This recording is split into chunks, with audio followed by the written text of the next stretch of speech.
Bom, estamos dando início a mais um host podcast e hoje nós estamos recebendo aqui a vereadora Paola Miguel, do PT, e é uma alegria, primeiramente, falar para você, uma alegria estar recebendo você aqui e queria perguntar para você primeiro sobre você, né? Se é de Campinas, se você veio para cá, como que começou aí sua trajetória? Bom, primeiro eu quero agradecer aqui estar participando desse podcast da nossa cidade. Sou nascida e criada em Campinas, então saí daqui só para viajar. Nasci aqui, me formei aqui. Se formada em quê? Então, eu fiz técnico em Química, né, TCAP, mas aí descobri que não era para mim. Não tenho nenhum talento para ser Química. Para ser o Walter White, né? Da Walter White. Do Breaking Bad. Fiz técnico em informática no Cutuca, aí me encontrei, sou formada hoje em engenharia de computação, PUC de Campinas. E a minha trajetória, né, política começou muito por conta da minha mãe, que é sindicalista, professora, mãe solo, então não tinha quem me deixar. Ela acabava me levando nas atividades, nas reuniões, e ali fui começando a aprender. Ficou um pouco chato, né, acompanhá-la nas coisas, era uma linguagem diferente dos amigos dela. A sua mãe já era envolvida, assim, então, em alguns movimentos sociais? Sim, muito pela valorização dos professores, né, da educação, para a gente ter uma melhoria de ensino, uma redução de alunos por sala, né, porque ela era professora do Estado, então chegava a ter 45 alunos por sala. Ela era professora do Estado. Isso. E aí eu estava sempre com ela participando. Acho que minha primeira lembrança assim, mais forte, eu tinha 10 anos, quando ela participou de um congresso na POSP em Sumaré, e aí eu fui junto com ela, assim, a primeira lembrança. E a gente ficava no espaço de creche, né, com outras crianças, justamente porque não tinham quem me deixar. E aí depois, em 2013, nas marchas de julho, de julho, eu fui pra rua com os meus amigos, né? Teve um aumento da passagem em São Paulo, em Campinas, não sei se você lembra disso. Da passagem? O aumento da passagem em São Paulo, que aí a gente teve manifestação no Brasil todo, né? Em São Paulo, em Brasília. Sim. O gigante acordou. Sim. Então eu fui pra rua com os meus amigos e ali foi o primeiro momento que eu entendi. Tava lutando por uma coisa que era mais minha, né? Mais próxima da minha realidade. Então, foi quando começou, me aproximei da juventude do PT para entender um pouco melhor, né, por que a gente fazia ato, manifestação, por que a gente estava, por que a gente escrevia manifesto. E depois disso já estava mais de uma forma mais orgânica no partido, né, e chegou 2018 com a execução da Marielle, né, e foi um estopim para eu sair candidata. Naquele momento a gente foi muito exitoso, a gente conversou, a gente pensou que ia ter uma candidatura que fosse do povo, né, que dialogasse, conversasse, trouxesse as nossas pautas. Em que ano que você foi eleita? Então, isso foi em 2018, eu sei que era na deputada federal, aí a gente conseguiu ir muito bem, e aí em 2020, né, saí candidata de novo e fui eleita em 2020 vereadora. Isso, eu sou a vereadora. Que bacana. Então, desde pequeno, você já assistia sua mãe se envolver nos movimentos sociais, lutar pelos direitos, e aí você foi seguindo esse mesmo caminho aí. Hoje, a partir da questão de educação, é também uma pauta assim, mais forte do que onde você atua, ou você atua em outras... Não, a educação ela é uma pauta muito forte, né? A valorização da educação, a valorização dos professores, né? A gente tem muito contato com grêmios, nessa organização de grêmios, tentar trazer, né? Porque a gente acredita que, eu sempre vou falar a gente, porque a gente trata o mandato como sendo nosso, né? Como eu fosse a voz, mas que ele é a representação de várias pessoas. Então, a gente sempre discute isso, né? Que a única maneira que a gente tem de mudar a nossa realidade é através da educação. Então, a gente incentiva muito, né? A permanência na escola, principalmente nesse momento de pandemia, que tem muita gente abandonando na escola, a permanência na universidade, né? Como que a gente precisa, inclusive, disputar com a população negra, com a população periférica, como que ela precisa disputar os cursos, né, que são matutinos, cursos integrais, então medicina, engenharia, direito, que são cursos ali que acabam no final da vida tendo uma remuneração maior, né? E tendo sempre em vista a valorização dos professores e dos agentes escolares, né? A precarização no ensino dificulta muito que você consiga sair de um ciclo de violência. Mas a gente tem outras pautas também, né? Com mulheres, a questão LGBTQIA+, juventude, combate ao racismo.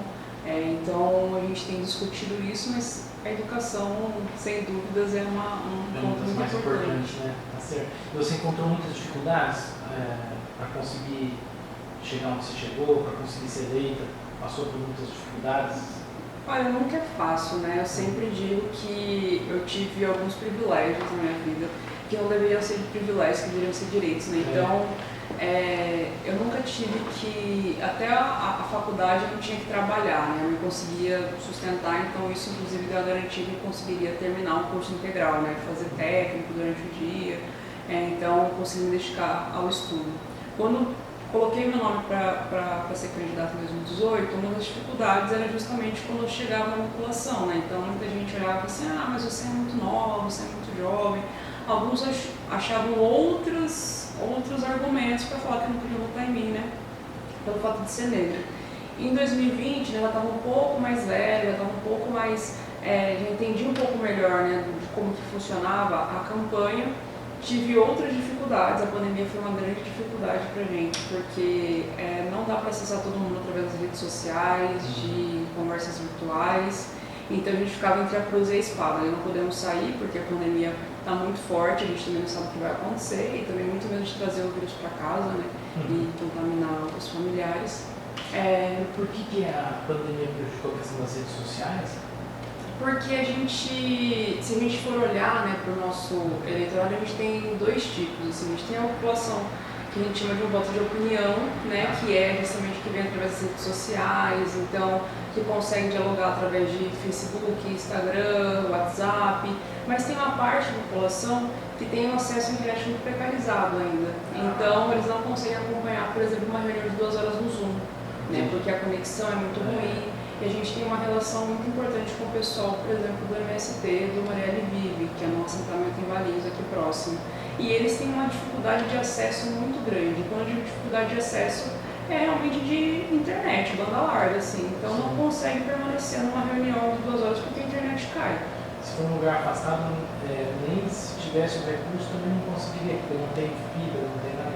Exatamente, não tem fibra. Agora eles estão conseguindo estruturar de ter painéis solares para conseguir ter energia para carregar os celulares, mas no começo isso também era uma dificuldade. E isso não acontece só lá, né? Acontece também em muitas regiões de Campinas, né?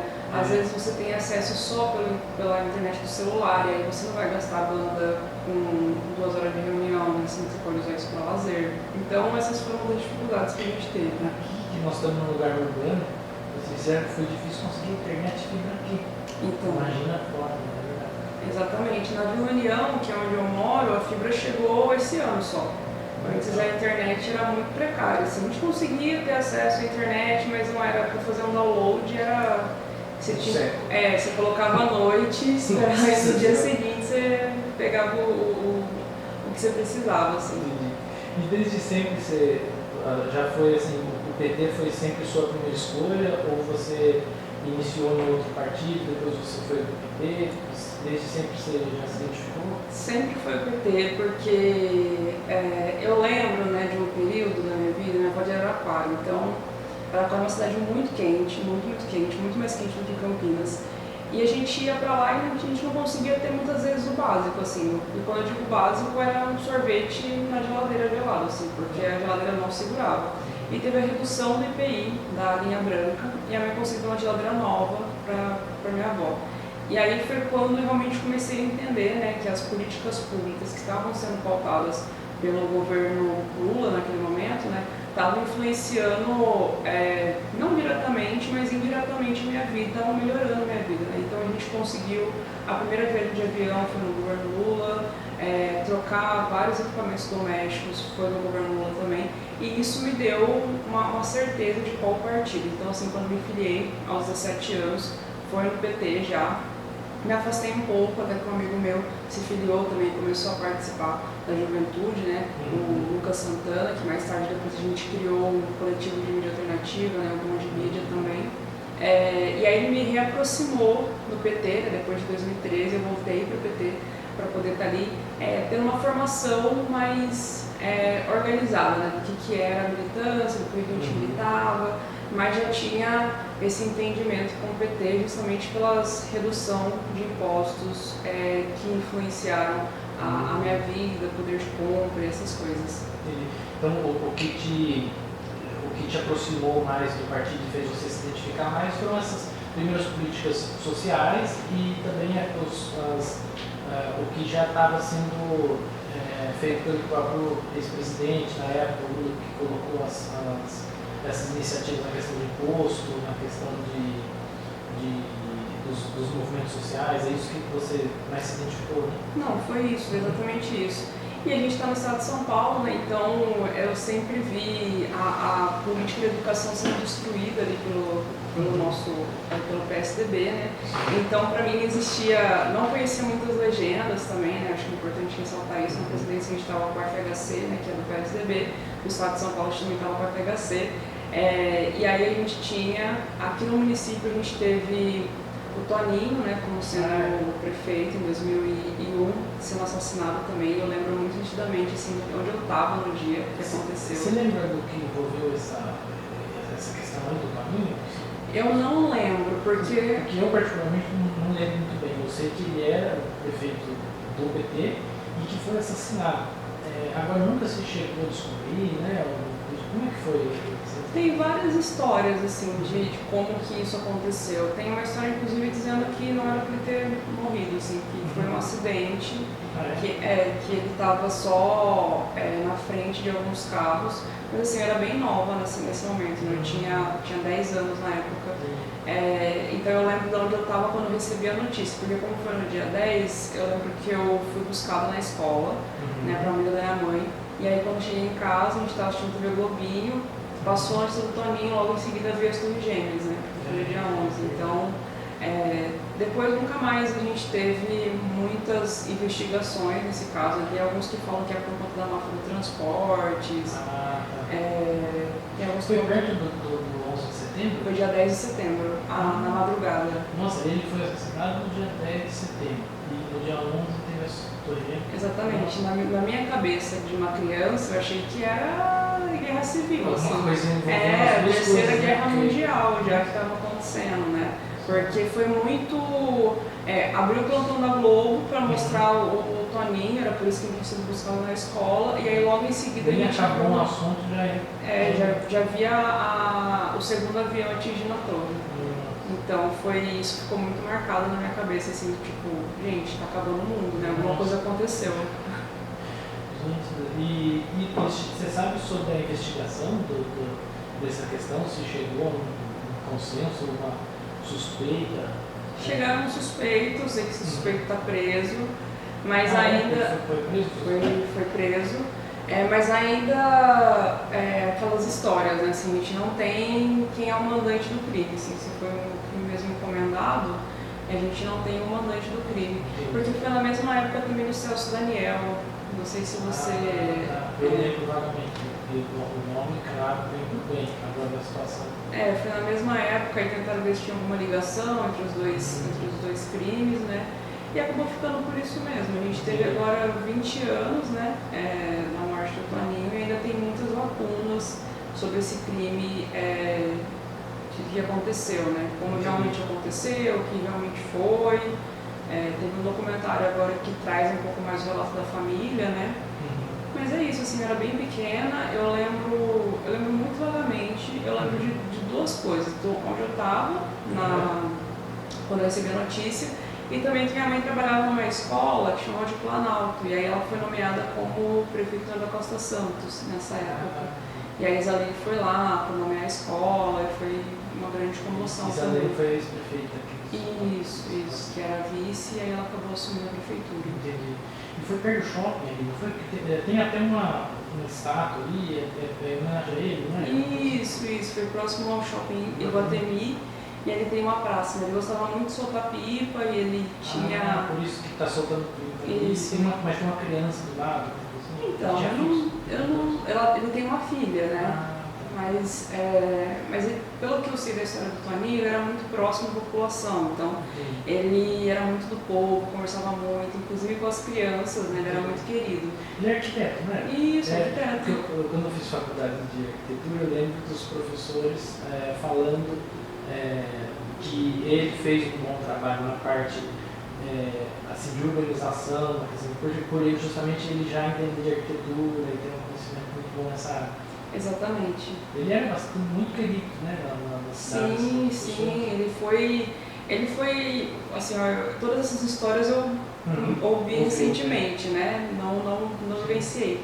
Mas assim, até onde eu sei, ele saiu na pesquisa assim, com pouquíssimos votos, e aí ele tinha uma coisa muito popular, então ele andava com ônibus na cidade, as pessoas pediam mesmo para ele ir na casa, ele sentava, conversava, não discriminava ninguém, então ele tinha muito essa coisa da população. Então, tanto que ele foi uma candidatura que as pessoas não acreditavam que ele ia conseguir ganhar, e aí, e depois ele começou a crescer muito nas pesquisas e acabou levando a prefeitura, né?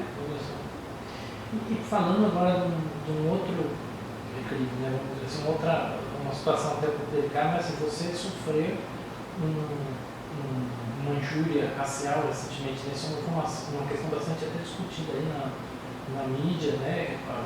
Porque foi um escândalo, né? Dentro da Câmara teve alguém fez um grupo de pessoas, uma pessoa fez uma injúria racial contra você, não foi? Você consegue contar como foi? Consigo. Foi no dia 8 de novembro, né? Que a gente tinha acabado de entrar no mês de novembro, a gente tinha conversado inclusive tinha conversado com a Secretaria de Assistência, com o líder do governo, da gente colocar um projeto em pauta, né, para a gente conseguir trazer a aprovação, né, a atualização da lei do Conselho de Participação e Desenvolvimento da Comunidade Negra junto com o Fundo de Valorização. E aí naquela sessão a gente tinha outros pontos também a serem discutidos. Então a gente tinha o fundo de assistência sendo criado, o fundo de inovação. Eu fiz um encaminhamento de votação para o fundo da assistência, fiz uma defesa também com relação ao fundo de inovação, eu sou engenheiro de computação, né, e fiz algumas pontuações sobre como a gente deveria incluir a parte social também, né, porque é uma área um pouco elitizada. Então, e aí naqueles momentos, né, essas duas primeiras vezes que eu subi na tribuna, ouvia vaias, xingamentos, mas tudo de cunho político, né? Então, fora comunista, você não me representa, mentirosa. Até aí uma coisa até normal, né? Sim. É um pouco difícil falar com muito barulho, mas assim, ainda dá para levar tranquilamente a fala, né? Geralmente faz algumas anotações e ali segue o roteiro. Quando eu subi pela terceira vez para falar sobre o fundo, né? Justamente sobre o fundo, eu percebi que teve uma mudança na forma, né? Então a primeira coisa que eu ouço é mimimi. Comecei a ouvir, mimimi e tal. E aí, eu não sei se você já falou com muito barulho, mas a gente sempre fica negando aquilo que a gente está ouvindo, né? Fica ali negando. Fica tentando isolar, né? Para focar no que está querendo. Exatamente. E aí o presidente da casa me interrompe, né? E aí vem a confirmação de que veio um xingamento de cunho racial mesmo, né? E ali deu algumas engasgadas, né? Logo no começo do vídeo é possível perceber. Tem filmado. Foram 9 minutos e 56 segundos, né, de fala. Eu sou interrompida. Logo nos 40 segundos eu faço, que é quando eu entendo... Os 40 segundos nem tem começado no vídeo. Não, com 40 segundos eu percebi que mudou a forma com que eles falavam. Aí eu continuei lá para os 1 minuto e pouco, 2 minutos, o presidente da casa me interrompe, fala que teve, né, uma atitude que eles não seria tolerada dentro da casa, solicitou todas as imagens para que fossem salvas. E aí eu continuo falando depois disso, e aí eles começam a gritar que isso é liberdade de expressão. E aí eu falo que não, né, esse tipo de coisa não é liberdade de expressão. O que você não suporta, o que a pessoa gritou? As pessoas, o que eles falam? Preta lixo. Nossa. E ele vai falar que isso é liberdade de expressão. Nossa Senhora. E aí eles começaram a gritar que isso era liberdade de expressão. E abriu, chegou a abrir um inquérito policial, já, assim, então, fazendo uma apuração dos No dia seguinte eu fui para a delegacia junto com os outros vereadores também para já prestar testemunho, né? Fiz o depoimento, o boletim de ocorrência, né? Na mesma semana, outros vereadores foram chamados para testemunhar. Foi feita a identificação da pessoa. Encontraram quem é? Sim, identificou a pessoa, né? A TV Câmara que faz a cobertura, assim, o vídeo só tem a parte, tem eu falando, né? Do começo ao fim, mas eles filmam, né, a plateia em diversos momentos. Então tem a imagem da pessoa sem máscara, deu para identificar bem, assim, que a imagem é bem nítida. Então a pessoa foi identificada e foi indiciada pelo crime. E essa pessoa era de algum partido, alguma coisa, ou era uma pessoa que estava ali público? Assim? Não, é de um partido político. Até onde eu sei, é de um partido político. Não identificou o partido, mas é de um partido, sim. Em pleno século XXI, a gente infelizmente ainda vê esse tipo de coisa, né? E agora, mudando um pouco de assunto, quais são as suas, a sua perspectiva? O que você identifica assim, como perspectiva para a questão das eleições, né, de 2022, agora na questão presidencial? O que você... Eu acho que a gente vai ter uma eleição bem polarizada e bem violenta, né? A gente teve recentemente um caso de um secretário de governo que foi assassinado em Nova Odessa ontem. É mesmo? Foi com 12 tiros, assim, uma coisa meio aqui na nossa região. Então, não sei exatamente porquê, né? Então, se era só político ou se tinha alguma outra coisa. Mas pelo que deu a entender foi uma execução mesmo. Então eu acredito que a gente vai ter, além da polarização, né, muito acentuada essa violência. Eu acho que tem uma perspectiva, né, falando dos proporcionais, de que as pessoas estão buscando votar em pessoas que sejam mais próximas da realidade delas. Então, quando a gente fala de ter uma maior participação de mulheres, uma participação de negros, negras, da juventude também, a gente conseguiu ver um crescimento muito grande já na eleição de 2020, né, uma renovação. Está aumentando, né? Sim, em 2018 a gente já tinha tido uma renovação importante no Congresso, né? Acho que 50% do Congresso praticamente foi renovado. Aqui em Campinas foi a mesma proporção, então 50% do nosso parlamento foi renovado. Tem um público bastante jovem na Câmara aqui de Campinas, por exemplo, ou mais você uma das únicas assim? Não, tem mais jovem tem eu e mais um vereador, Felipe Marquesi. Mas não é um ambiente, né, muito ocupado pela juventude. A gente tem ainda quadros mais velhos. A gente tem uma renovação de quadros, então a gente tem, se não me engano, 17 vereadores de primeiro mandato. Né, então isso já mostra essa mudança que a população está buscando. Tem algumas pautas novas, né, que têm surgido com mais ênfase, né? Pela primeira vez na história de Campinas a gente tem 4 mulheres, então isso mostra também a maior participação de mulheres. 4 mulheres. Isso é um recorde para a cidade. Tem você, tem a que eu conheço, a Mariana Ponte, e quais outras duas? A Guida Calisto e a Débora Palermo. Tá. Beleza, é a primeira vez que consegue 4. Pela primeira vez, temos 4 vereadores. E no total de vereadores são 33. 33. Isso. E apenas 4 mulheres. Isso, uma parcela bem pequena. Então eu acredito que em 2022 a gente vai muito nesse sentido, né, de ter uma renovação ainda importante da Alesp e da Câmara Federal. No Senado também, mas o Senado a votação é para um senador só, então a renovação não vai ser tão grande, né? E acredito que a gente vai ter uma das eleições mais polarizadas de todos os tempos. Assim, a gente vai ter muito essa divisão do que é a esquerda, do que é a direita, e eu acho que o centro vai acabar escolhendo um dos lados. Né? O que você acha dessa polarização? que está ocorrendo ali? Você vê isso como uma coisa necessária ou você vê isso como uma coisa talvez perigosa, uma coisa que não deveria ter essa polarização? Olha, eu acho que assim, eu nunca fui contra ideologias diferentes, pensamentos diferentes, pluralidade de pensamento. Eu acho que até é positivo para a gente conseguir ali, construir políticas públicas que atinjam todo mundo. Mas o que me preocupa bastante é que existe um grupo de pessoas, que é basicamente o mesmo grupo que estava na Câmara e que me atacou, né? Que são de uma parte dessa extrema-direita, mas é uma extrema-direita violenta, uma extrema-direita racista também, né? Tanto que na Câmara tinha um quê, né, de QAnon, que é aquele grupo supremacista branco que invadiu o Capitólio dos Estados Unidos, né? Então, eu acho que esse é o problema, quando a gente tem, né? Os extremos, né? Assim, os extremos, mas o extremo que tem um caráter fascista também, então assim, de ser excludente. E eu acho que o problema é que isso está se acentuando, está crescendo.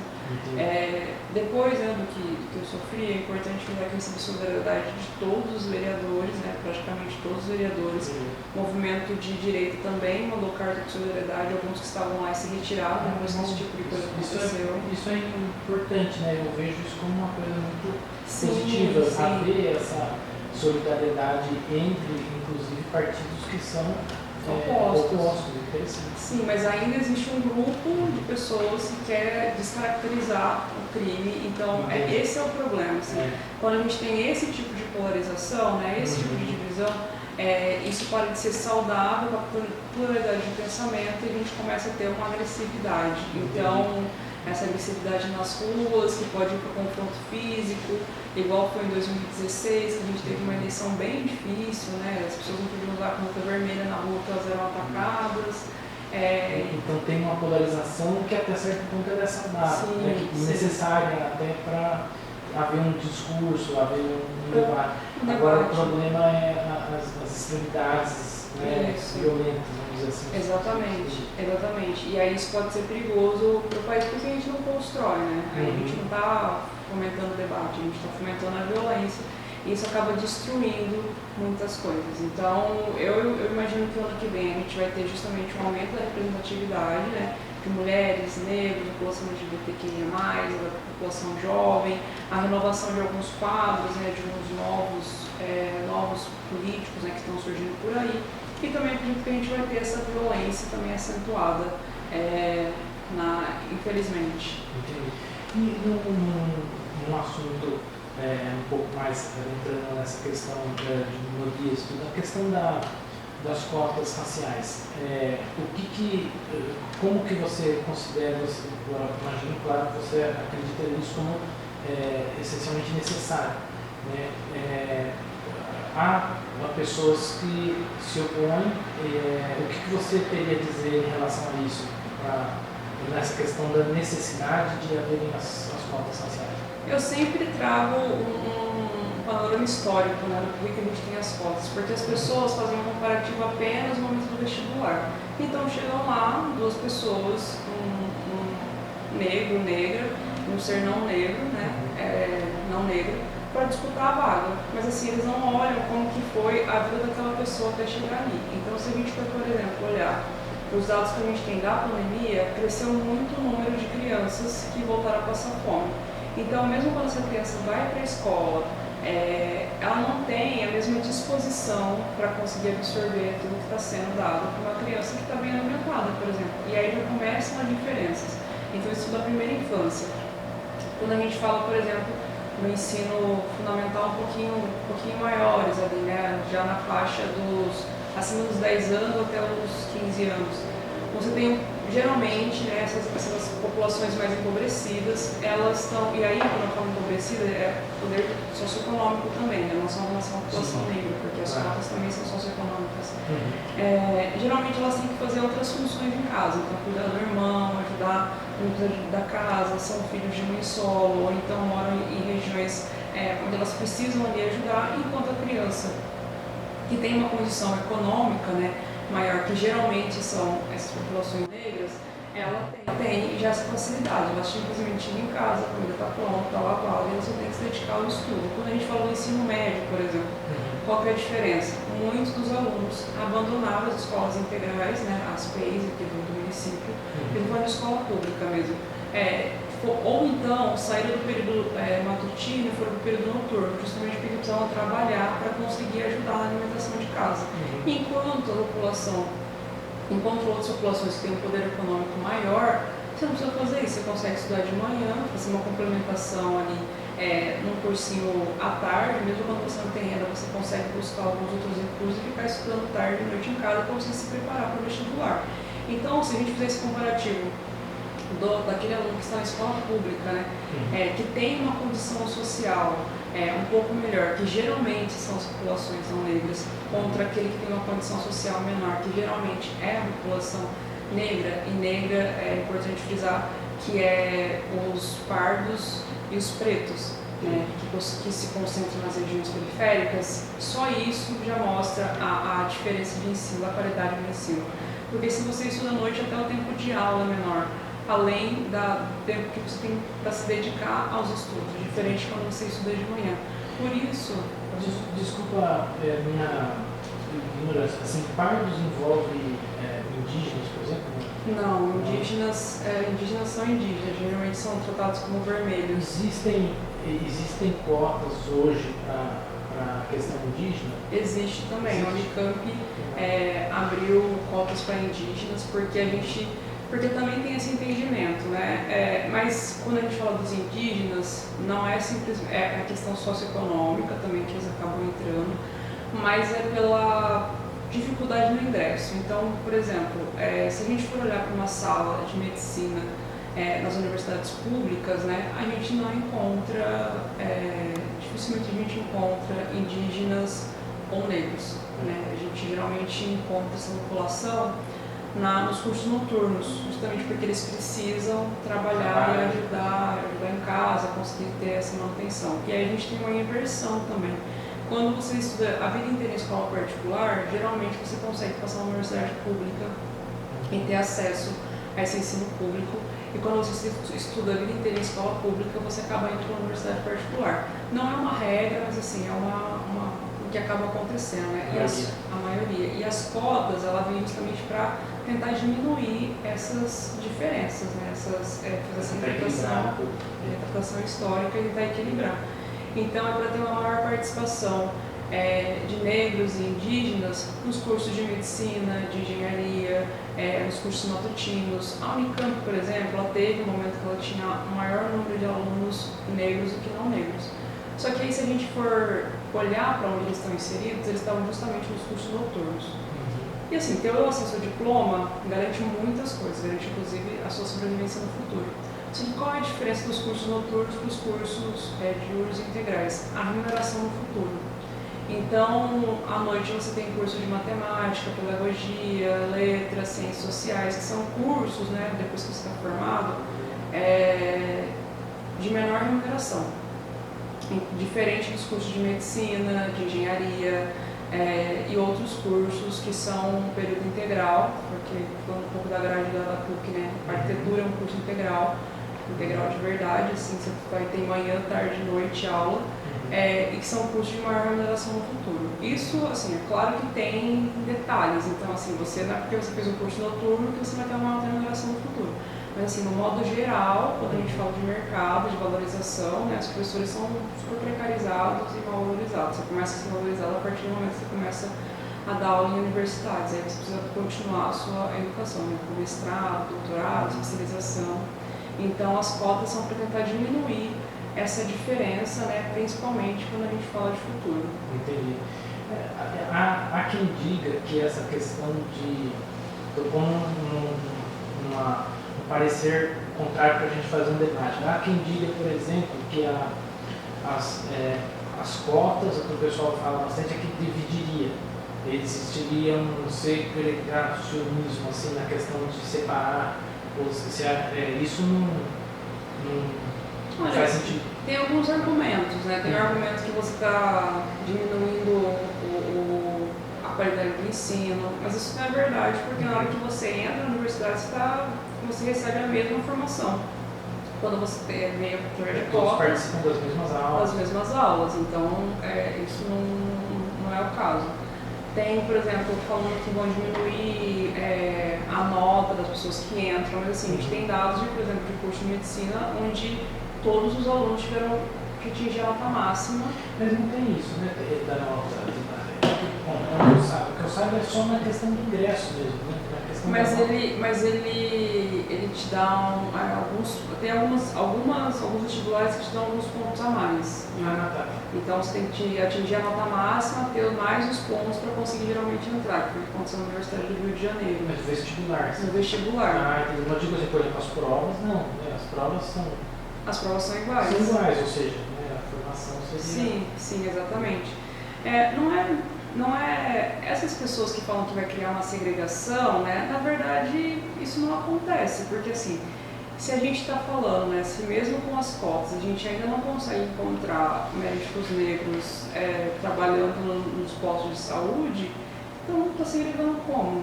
Entende? Assim, como se a gente ainda tem, né, depois de Na verdade, seria uma forma de equilibrar. Isso, para a gente tentar incluir mais, tentar equilibrar um pouco mais. Assim, a gente não tem, por exemplo, cursos que são matutinos, cursos integrais, onde a maioria dos alunos são negros, por exemplo. Ou negros e indígenas, a gente não tem. A gente ainda tem 1, 2, que tem inclusive dificuldade de se manter na universidade, não só pelas questões econômicas, né, de conseguir ali comprar material e tudo mais, mas também pela questão da divisão que é feita, né, desse racismo que acaba ali acontecendo. E racismo a gente sempre traz o negro, né, como sendo o centro do debate deles. É importante dizer que o racismo ele também acontece com indígenas, xenofobia também é um tipo de racismo, também acontece com asiáticos, né, e outras populações.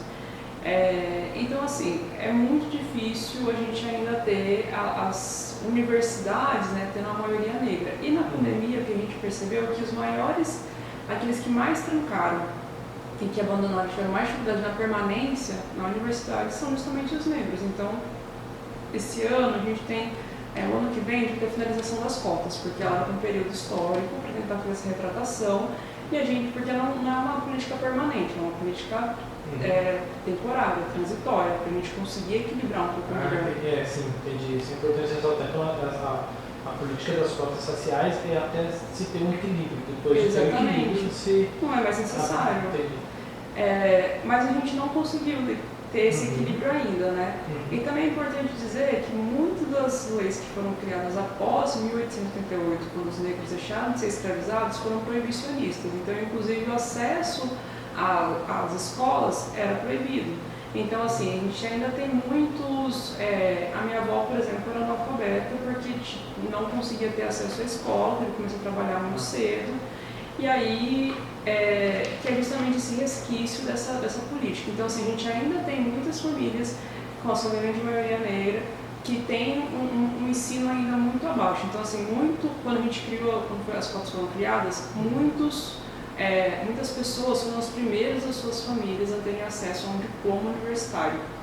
Então, as cotas é justamente para a gente equilibrar. A gente vai ter uma campanha, né, que já iniciou, a Cota Sim, que é para a gente estender esse período, né, de transição, para a gente conseguir de novo inserir a maior quantidade de negros na universidade. E você acha que já está dando resultado?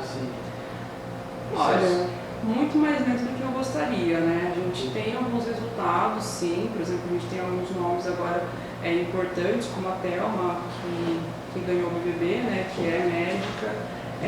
A gente tem uma maior participação de jornalistas negros na televisão, né, e nas produções de cinema, esses cargos de alta remuneração, mas ainda é muito pouco. A gente ainda precisa ampliar muito essa discussão, ampliar muito essa construção, essa inclusão, justamente para a gente conseguir vencer essas barreiras, né, e sair desse ciclo que é justamente a família não tem dinheiro, você precisa trabalhar, aí o irmão mais velho vai trabalhar, o do meio vai cuidar dos irmãos, o mais novo fica ali numa condição precarizada, e assim, tratando os extremos justamente para a gente conseguir ilustrar qual que é a real dificuldade, principalmente nesse momento onde a gente está tendo um crescimento da fome, da evasão escolar e também do desemprego, né? E a gente sabe que isso tem atingido a população negra e tem vários dados que mostram isso. E você acha que, falando do atual governo, você acha que de alguma forma, nesse sentido, tem algum empecilho, cria uma problematização nesse sentido? Eu acho que o atual governo, ele é negacionista não só quando a gente fala da ciência, né? Mas ele nega inclusive os direitos. Então, durante muito tempo a gente teve dificuldade de comprar vacina, a gente teve dificuldade quando a gente fala com um debate de cotas, por exemplo. Eles vão muito para o debate de meritocracia, então não entendem que existe uma necessidade de uma retratação histórica do Brasil com a população negra. Já foi dito diversas vezes assim, mas eu não escravizei ninguém. Mas assim, isso o Brasil fez, uma política de Estado, né? Então essa é a diferença desses entendimentos. Eu acho que o governo atual, ele nega, né, para as mulheres, inclusive, o acesso à justiça quando a gente fala dos casos de feminicídios. Tem vários homens que foram presos em flagrantes, que fizeram ali suas mulheres reféns, ou até mesmo queimaram suas mulheres, e depois eles foram tão vivendo em liberdade. E as mulheres acabam virando prisioneiras desse momento, né, enquanto a justiça não é feita. Quando a gente fala da população negra, é a mesma coisa. A gente teve um caso recente, né, que foi um menino que foi algemado numa moto, e ele teve que correr atrás da moto, né, como se a gente estivesse ainda no período colonial, os negros escravizados. Como que foi essa situação que a gente estava sabendo? Onde que foi? Foi mais ou menos 3 horas da tarde, numa avenida movimentada de São Paulo. Recentemente, semana passada aconteceu. E aí é um caso de tortura clássico, assim. E o juiz, né, o delegado, você que é do direito sabe melhor do que o cargo, falou que não encontrou nenhuma irregularidade. O promotor falou que não encontrou nenhum tipo de irregularidade. Assim. A partir do momento que você algema alguém numa moto e começa a andar com ela, se essa pessoa correr atrás dela, né, e não foi visto nada. Então a gente vê que o governo, né, o governo federal que a gente tem, esse governo, ele fomenta esse tipo de postura. Então, que é aquela coisa de novo, as pessoas confundem, né, o que é ter uma política de direita como se uma política fascista.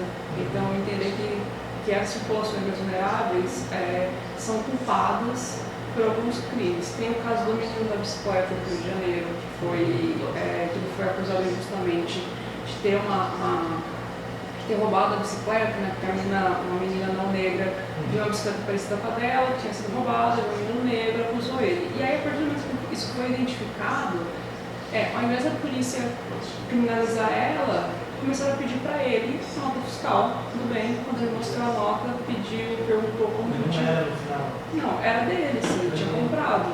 E depois que ele apresentou a nota fiscal, pediram para ele saber de onde pediu o dinheiro, né? E aí ele teve que comprovar que ele trabalhava oferecendo aula de surf. E tem um caso que aconteceu há 2 semanas também, no Rio de Janeiro de novo, de um menino que entrou e saiu muito rápido de uma loja de departamento e começaram a questionar ele porque ele havia saído tão rápido. E todos esses casos acontecem com a população negra. Então, esse governo, né, para ilustrar que esse governo nega, inclusive, a justiça para a população negra, né, para o nosso povo.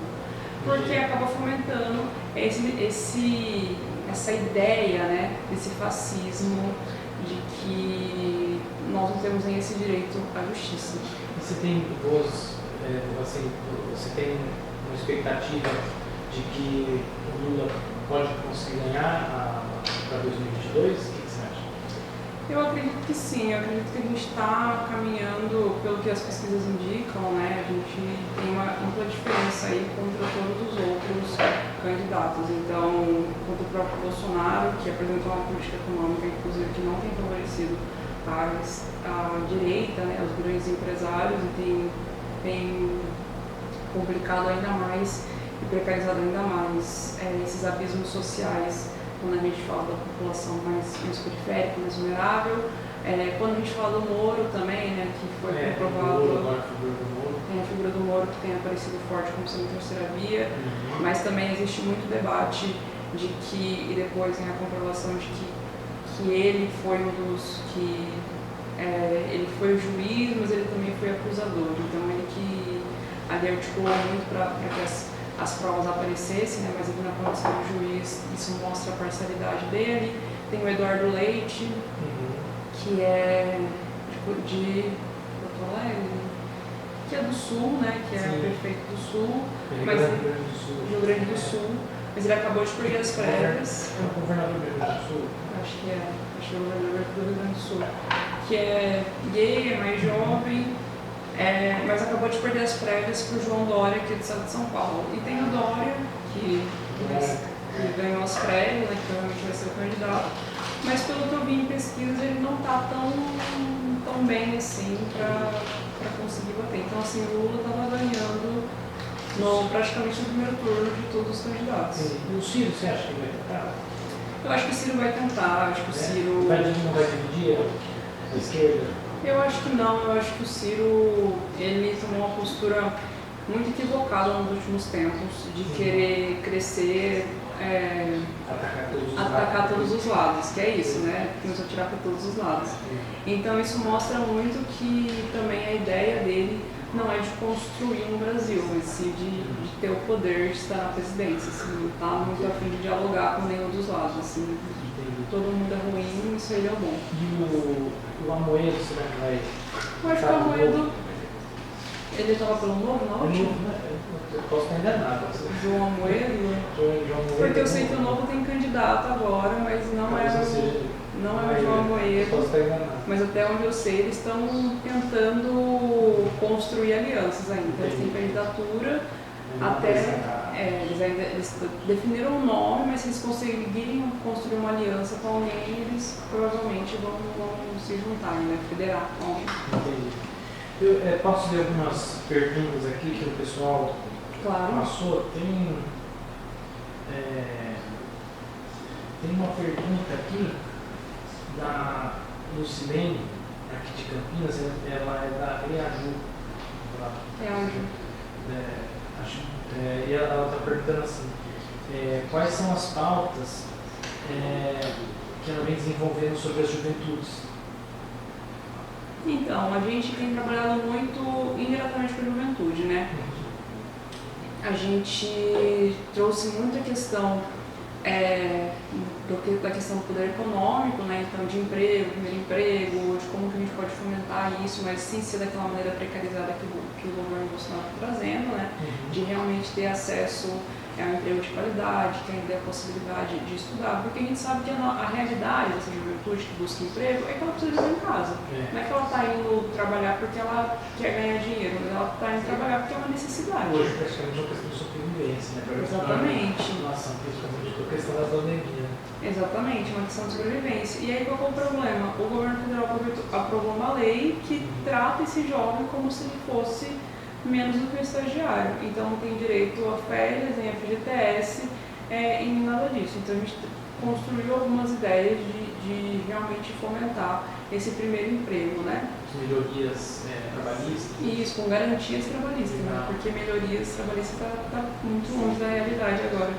E além disso, projetos que tratam da questão de combate à violência contra a mulher, então divulgação, cartazes e muitas rodas de conversa para conseguir ali sair desse ciclo de violência, porque a gente colocou a Lei Maria da Penha nas escolas, porque muitas vezes o que acontece é que o jovem vê a mãe nesse ciclo de violência, a tia, a avó, e aí quando ela entra no relacionamento, ela acha que isso é normal, que isso é amor. Então a gente está trazendo também para explicar que esse tipo de coisa não deve acontecer. Na questão LGBT, muito com relação à formação e tentar desconstruir, né, essas ideias, conscientizar e entregar respeito, né, porque é isso, e especialmente quando a gente fala do combate ao racismo, depois de tudo que aconteceu comigo, já era uma pauta bem forte no nosso mandato, e a gente tem intensificado muito. Então, para a juventude, né, a gente está trazendo uma infância sem racismo, porque tem crescido muito o caso com o bullying, o cyberbullying, né? Crescido muito o número de crianças que estão entrando em depressão, até mesmo quando a gente fala de meninas que estão se suicidando, meninas de 12 a 16 anos, justamente por conta desse cyberbullying. Então a gente está tentando trazer essas pautas e outras pautas que acabam atingindo indiretamente, como a melhoria da educação, a valorização dos servidores, que acabam atingindo. A gente tem o projeto de hortas também, que é para fomentar e melhorar a alimentação, na alimentação escolar. Para ter hortas dentro das escolas? Também. Mas hortas verticais, hortas em empresas, hortas em terrenos baldios, né, que a prefeitura tem muita dificuldade de limpar também, de dar manutenção para esses terrenos. A gente apresentou, nós da bancada do PT apresentamos um projeto sobre isso e o executivo também apresentou um outro projeto que a gente acabou retirando o nosso e fazendo emendas aqui no executivo, porque eles têm menos limitações, né, em relação a isso. E um dos itens desse projeto é justamente incentivar que a juventude trabalhe com a terra, justamente por uma ideia de terapia, de organização, de meio ambiente, de conscientização, de ensinar como que isso funciona e no futuro, quem sabe, a gente consiga ter uma cidade mais limpa. Eu acho muito bacana a questão da criança desde pequeno mexer com a terra, com cultivos, muito legal. Eu particularmente tive o privilégio, a oportunidade de, desde pequeno, ter jardim, horta para brincar, então é uma coisa assim que eu sei que deu bastante, acrescentou muito, né? E aí você cria uma consciência diferente, né? Você não vai ali jogar por isso, aí você não vai. Coisas básicas, assim, você não vai jogar lixo no terreno baldio, assim, porque entende essa importância da terra. Assim. Você vai realmente entender que aquilo lá é onde vem nosso alimento. E até mesmo quando você está um pouco mais deprimido, né? Tem alguns relatos de pessoas que estavam com depressão e foram trabalhar com a terra e conseguiram se recuperar. Né? Animais, as plantas, sempre dão essa questão. Sem contar que é uma cidade muito mais bonita, né? Com certeza. Tem uma outra pergunta aqui do Rafael de Campinas. Está perguntando o que você acha da atual gestão do prefeito Dário Saad? Olha, nós aqui somos oposição, né, a esse governo, desde o começo, justamente porque ele é uma continuidade do governo Jonas e também trabalha na mesma linha de precarização. Então, quando a gente fala do servidor público, quando a gente fala da reforma da Previdência que foi implementada, quando a gente fala da falta de valorização. Tem uma coisa que eu tenho acompanhado bastante, eu da Comissão de Direitos Humanos, né, então eu converso bastante com a Secretaria de Assistência e acho que a gente consegue ter um bom diálogo, né? Mas assim, são pouquíssimas, são raras as exceções, né? Essa secretária, especificamente, se mostrou muito disponível, assim, muito atenta para o que está acontecendo na cidade. E independente de sigla, né, partidário, ela tem conversado, dialogado, e também a secretária Wanda Cléia Moro e também o secretário Tadeu Jorge, que super sempre atendeu. Mas outros secretários, né, é muito difícil conversar e tem coisas que não acontecem na cidade. Por exemplo, poda de árvore, que é uma coisa que as pessoas não podem fazer, geralmente agora nesse período que voltou, período de chuva, né, as árvores caem, acabam destruindo as casas e a gente não consegue. Fazendo requerimento, indicações, pedidos, indo pessoalmente falar com os secretários, as podas ainda estão muito, muito aquém do que deveria acontecer. Então, assim, tem poucas secretarias que têm se mostrado diferente do governo anterior, que realmente estão a fim de construir, dialogar e realmente tocar a cidade para os munícipes, e tem outras que, assim, você mal consegue conversar com o secretário, não tem nenhum tipo de diálogo, quem dirá ter atendido as demandas. Entendi. Tem mais uma pergunta aqui.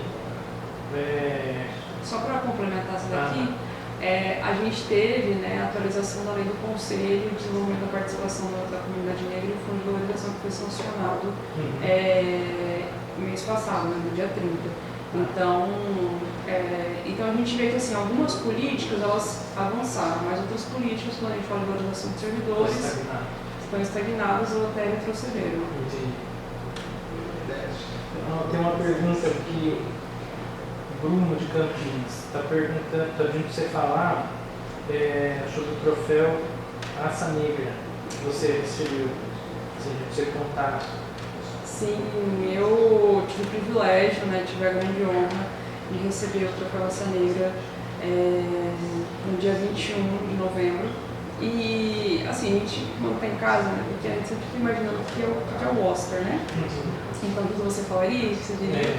E aí, quando eu cheguei na premiação, foi basicamente isso que eu senti, assim, né? Eu estava ganhando um Oscar, justamente pelo trabalho que a gente estava desempenhando aqui no município. Então, foi muito legal, né? O Troféu Raça Negra estar ali para valorizar pessoas que fazem o trabalho, né? Isso que eu ia perguntar, é um troféu que ele dá para quem tem quem faz esse trabalho de inclusão, como que é? Isso, ele dá um troféu assim, para negros e não negros que fazem o trabalho de inclusão, de participação, desenvolvimento que atinge diretamente a população negra. Então, por exemplo, a gente tinha lá como sendo premiados, né? Preta Gil, Ludmilla, Martinalha, o Taíde, Jonathan Azevedo, que são pessoas que estão sempre trazendo, mesmo sendo artistas, a pauta da comunidade negra, de valorização e fazendo esse enfrentamento. A gente tinha também outros atores não negros, como por exemplo um dos diretores da Magazine Luiza, que é uma empresa que incentiva muito a participação de jovens negros, principalmente quando a gente fala de trainees. A gente teve um outro, que eu não vou me recordar o nome, infelizmente, de um outro que quando um jovem, né, quando um colega sofreu racismo, ele foi ser testemunha, que é uma das dificuldades que a gente tem, né, quando esse tipo de coisa acontece em empresas, porque ninguém quer testemunhar com medo de perder o emprego e tudo mais. A gente teve até a entrega do prêmio para o Temer, que foi um daqueles, né, que ampliou a lei de cotas, né, no governo dele. Né? Então a gente vê que é justamente não só para a população negra, mas para todos aqueles e aquelas que estão participando, desenvolvendo e atuando diretamente em políticas que acabam impactando, ou ações que acabam impactando na população negra. Um troféu bastante, vamos dizer assim, famoso, né? Porque parece que é a nível federal, as personalidades que receberam que você falou são... Sim, a nível federal, ele foi criado pela Universidade Zumbi dos Palmares, que é a primeira universidade negra, né, no Brasil. Foi idealizado pelo seu reitor, né, José Vicente, professor Dr. José Vicente, e que é para justamente valorizar, né? Dificilmente a gente tem, por exemplo, a gente teve uma disputa entre a Fernanda Montenegro e a Conceição Evaristo, que é uma escritora negra na inclusão da Academia Brasileira de Letras. Quem ganhou foi a Fernanda Montenegro. Foi a primeira mulher a conseguir, a primeira ou segunda mulher a entrar na Academia Brasileira de Letras. Assim, assim, todos que estão lá, em especial a grande maioria, são brancos, são não negros, né? Não são indígenas, não são negros, não temos asiáticos também. Então isso mostra o tipo de valorização que eles estão dando. Então quando a gente tem prêmios como esse, é justamente para a gente valorizar também a população negra, que está sempre tentando. Minha mãe sempre falava que assim, para você ser igual, você tem que fazer no mínimo o dobro. Então, para que a gente consiga também ser visibilizado, porque muitos de nós faz o dobro, o triplo e nunca é reconhecido, né? Quantos heróis negros a gente tem, quantos escritores negros a gente tem. Então, tem várias personalidades negras brasileiras, mesmo que não são muito conhecidas, mas que foram pessoas assim, de, na verdade, grande relevância na área. Eu conversei aqui uma outra vez com o Levi Durin, que é um professor da PUC de filosofia, e ele escreveu um livro do Joaquim Nabuco, que eu fiquei bastante espantado com a proeminência dele, né? Como que é uma pessoa assim, fantástica, muito importante para a questão do evolucionismo, e a gente teve também Francisco Glicério, que assim, tem várias personalidades brasileiras que não são muito bem, não são colocados, por exemplo, no ensino para as pessoas saberem quem que foi, conhecerem, né? Isso é uma coisa que falta um pouco, né? Acho que... Não, falta bastante. A gente tem diversas personalidades que as pessoas não sabem que são negras, né? Que eram pessoas negras, por exemplo. Você está mexendo do mar? Era negro, né? acho que Alexandre de Matos, que os três mosqueteiros, que é muito conhecido, esses livros, né? Aliás, agora você falando, tem deles. Não, tem Machado de Assis, Machado de Assis, que inclusive saiu uma propaganda, né, um tempo atrás, e aí inclusive embranqueceram, né, e tiveram que refazer a propaganda depois. Sério, bem. E tem nomes que nem ficam conhecidos, né? A gente tem Quarto Despejo de Carolina de Jesus, que é um livro bem denso, assim, né?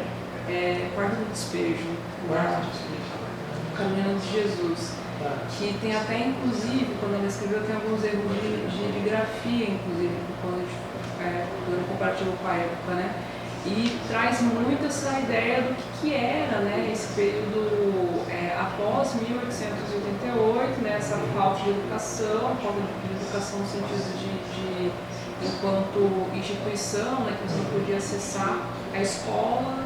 Só para eu fazer uma correção, desculpa, porque eu falei Joaquim Nabuco, se não me engano, não era negro, mas ele é uma figura que é um abolicionista, né, que defendeu amplamente. O que eu estou falando, eu falei, mas ele não é negro, mas ele fez assim, ele não foi trazido com relevância, mas é um personagem que defendeu amplamente aí a questão da abolição, né? Sim.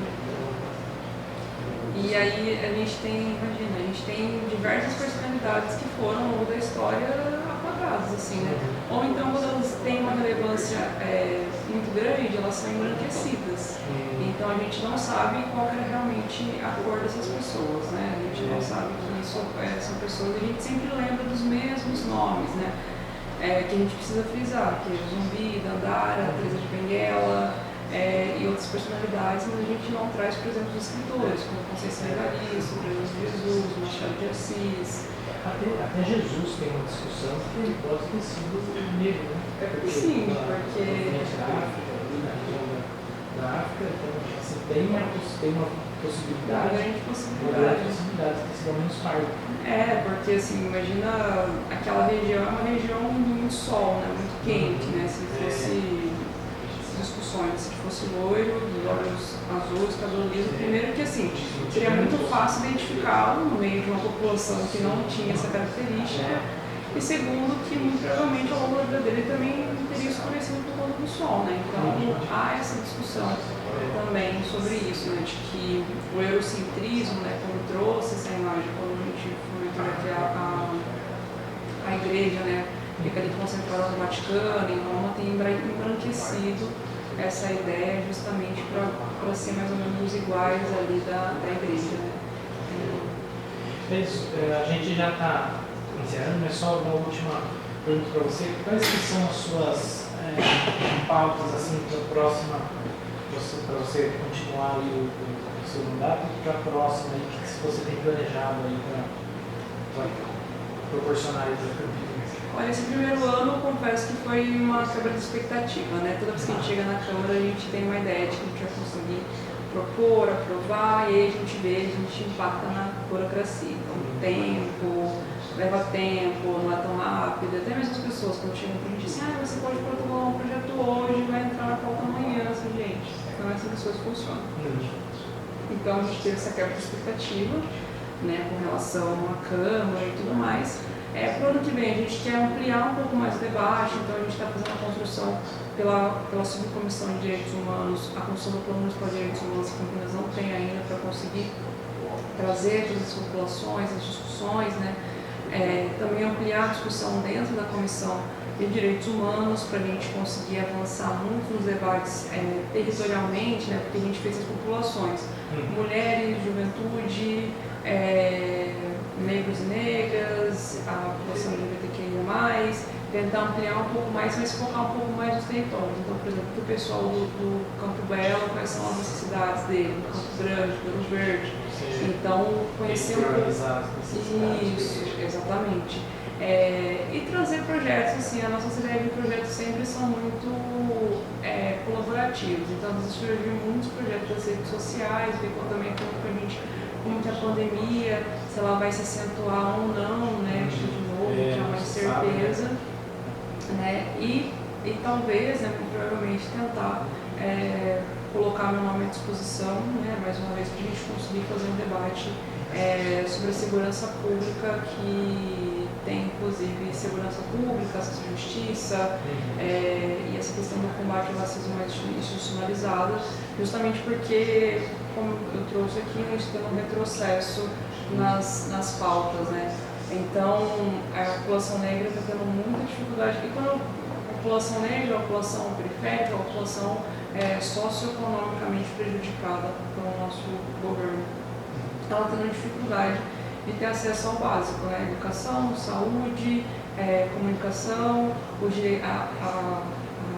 a um ambiente, né, menos poluído. Então, e também as necessidades que surgiram como sendo agora necessidades básicas, como a internet, por exemplo. Porque a partir do momento que você fica em casa sem internet, você não consegue trabalhar nem estudar. Hoje, principalmente, né? Não tem como trabalhar sem ter internet para frente. Exatamente. Então, tentar discutir um pouco mais isso com as pessoas, saber as necessidades, saber como que elas também estão enxergando essas novas possibilidades no que vem. Paula, muito obrigado pela sua presença, obrigado por ter vindo aí.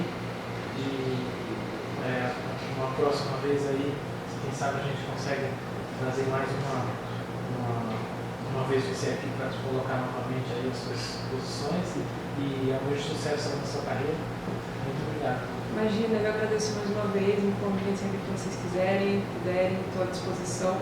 Gostei muito da nossa entrevista aqui, achei bem leve, bem tranquila.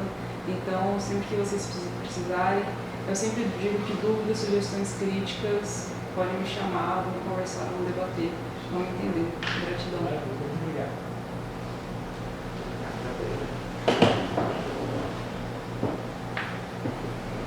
Vamos dar uma pausada aqui.